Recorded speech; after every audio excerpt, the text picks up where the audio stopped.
Meu nome é Felipe Gurgel, tenho 36 anos, sou repórter do Sistema Verdes Mares. E eu fiz jornalismo porque eu sempre fui apaixonado pela música e pela cultura. E eu queria encontrar um meio de trabalhar com a informação, com a difusão das informações sobre música e cultura. E é por isso que há 15 anos eu sou jornalista.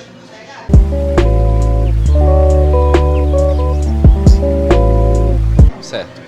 Eu acho que o suporte, né, do suporte do impresso, ele é, dentro do mercado jornalístico, assim, ele é uma tendência irreversível. Acho que com o tempo nenhuma empresa de comunicação vai funcionar mais comercializando, né, a mídia impressa.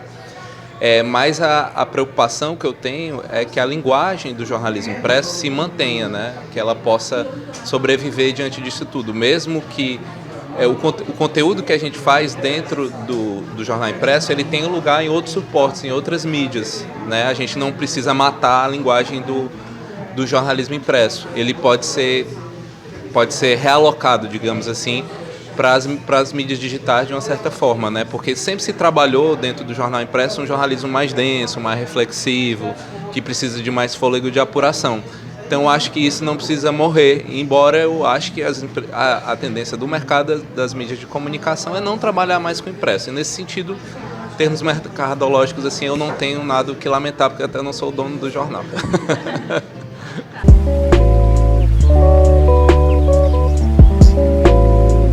Como eu vinha falando antes, o nosso desafio é muito maior, né, com as mídias digitais, para selecionar as informações, assim, porque distinguir, fazer uma distinção daquilo que é interessante para o público, né? Então, os editores têm esse trabalho, né, eles fazem um trabalho, como a gente chama de pauteiro, né, de selecionar as pautas, e eles distribuem para os repórteres vão a campo para apurar, seja dentro da redação ou fora da redação, né, para apurar e escrever, e dentro desse processo ele passa, o texto passa pelo revisor, depois vai para a diagramação para montar a página, depois tem uma nova revisão, uma revisão final do editor, para daí encaminhar o material para a impressão do jornal e para a veiculação nas mídias digitais, né? Esse é o processo.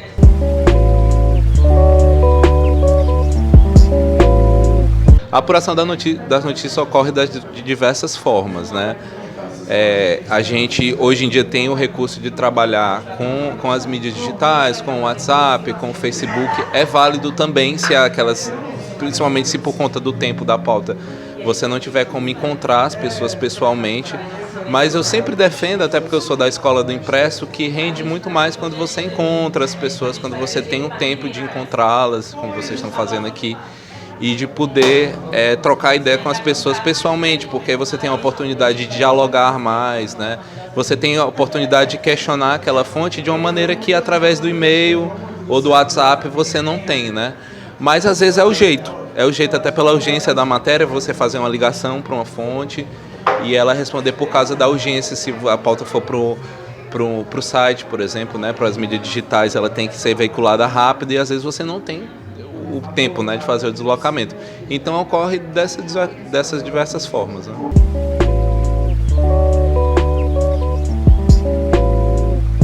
Bem, quando a gente faz o jornal impresso, a gente parte do pressuposto que a gente está produzindo para um público que hoje é muito diverso. Porque tem muita gente que, como não cresceu, não aprendeu a ler ou não se acostumou a absorver conteúdos através de mídias digitais, principalmente pessoas da terceira idade, enfim, a gente tem que pensar nessas pessoas também e de como é que a gente vai selecionar temas que sejam do interesse de pessoas também da terceira idade. E em relação aos públicos mais jovens que já cresceram dentro da mídia digital, a gente vai tentar fisgar esses públicos através da seleção dos assuntos, né? Sejam temas contemporâneos que atendam os anseios dos leitores, dos novos leitores, né? E de uma certa forma, como eu falei, a linguagem do jornalismo impresso está no conteúdo que é veiculado através das mídias digitais também, ou seja, esse jornalismo mais reflexivo, mais voltado ao conhecimento. Então a gente está sempre pensando no leitor que quer algo além da notícia superficial, que quer um aprofundamento daquele tema, né? O jornal impresso, basicamente, ele é feito buscando esse leitor, que quer saber algo mais que vai além daquela notícia, daquela manchete direta, né? daquela frase chamativa. É nesse público que a gente se foca.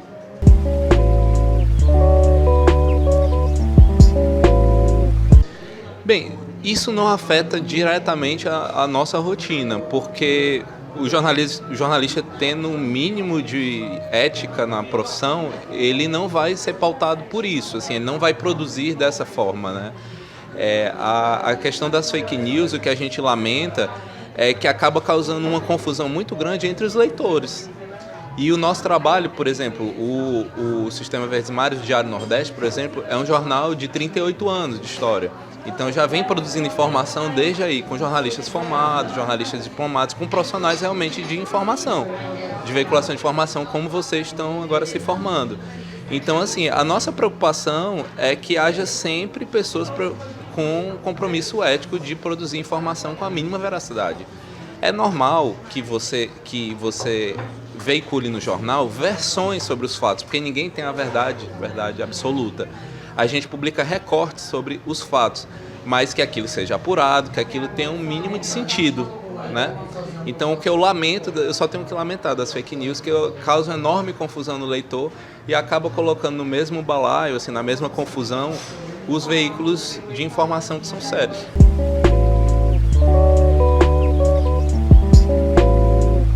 Enfim, quando eu trabalhava no jornal O Povo, isso em 2005, 2006, eu não lembro, vou lembrar o ano exatamente, um artista contemporâneo lá que estava divulgando uma exposição no Dragão do Mar, ele mandou um release para as redações, tanto para o Povo como para o Diário Nordeste, para outros veículos de comunicação. Um dia vocês perguntam isso para os professores, alguns vão lembrar dessa história. Esse artista contemporâneo, ele divulgou esses releases para as redações e fazia parte da performance dele enganar os meios de comunicação. E muitos veículos publicaram aquele release, aquelas informações baseadas naquele release, como se aquele artista existisse. Porque quando foi feito o contato, o artista alegou que só responderia por e-mail, era o artista, né, se inventando um artista fake, né? E aquela notícia foi publicada nos jornais. Isso foi bem antes dessa onda de fake news que a gente está tendo, né? Então, casos assim já aconteceram, né? Já aconteceram. Mas, normalmente, isso é checado. Assim, quando chega a notícia, tem um incêndio na Parangaba. E o jornal tem que checar se realmente está acontecendo um incêndio na Parangaba. Tem que ligar para a polícia, né? Tem que verificar isso. Chega várias sugestões de fatos que a gente não sabe se aconteceu há 2 horas atrás ou há 20 dias, né? Então a gente sempre tem que estar checando. É muito difícil passar realmente, isso não é um acontecimento diário. A gente publicou um monte de notícia falsa, senão o jornal tinha que estar o tempo todo corrigindo, né, esse erro, mas a gente sempre tem a prerrogativa, né, a obrigação de checar.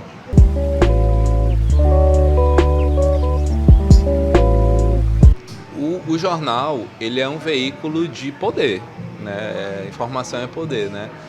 Então, as empresas de comunicação, elas são iniciativas privadas. Então, as empresas têm interesses comerciais e têm relações comerciais, né?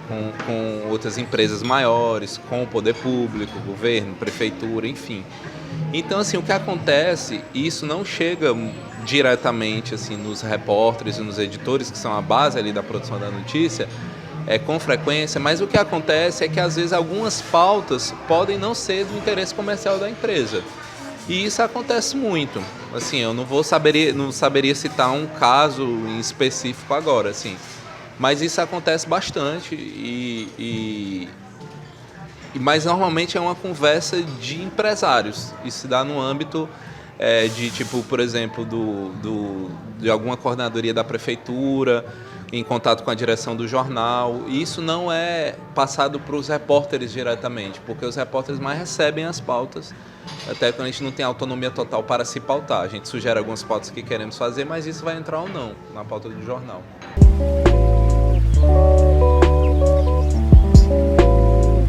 Bem, existem vários critérios, né? A gente primeiro tem que pensar de uma certa forma se aquilo vai ser relevante para alguém, né? Se aquilo tem um apelo para a comunidade, em primeiro lugar para a comunidade de Fortaleza, né? A população da cidade, não só de um bairro específico, né? Até porque, por exemplo, se você tem um caso de violência no Bom Jardim, por exemplo, aquilo de uma certa forma não é interessante só para a comunidade do Bom Jardim, mas para a cidade como um todo.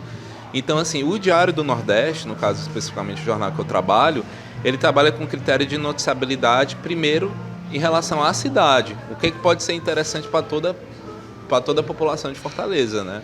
Eu acho que é por aí.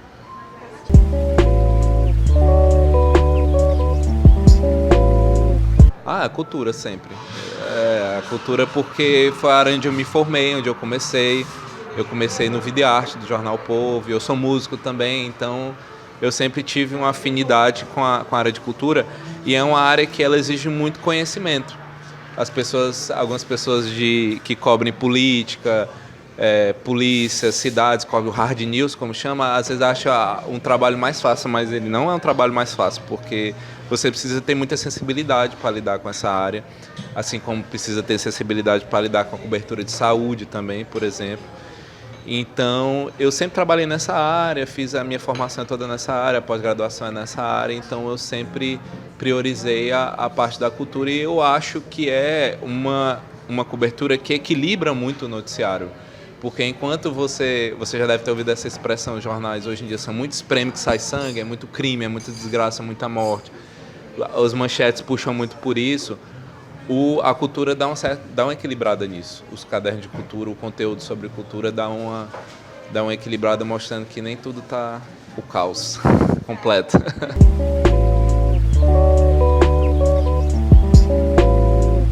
Eu acho que vou romantizar um pouquinho agora. Eu acho que o profissional de jornal impresso é um resistente.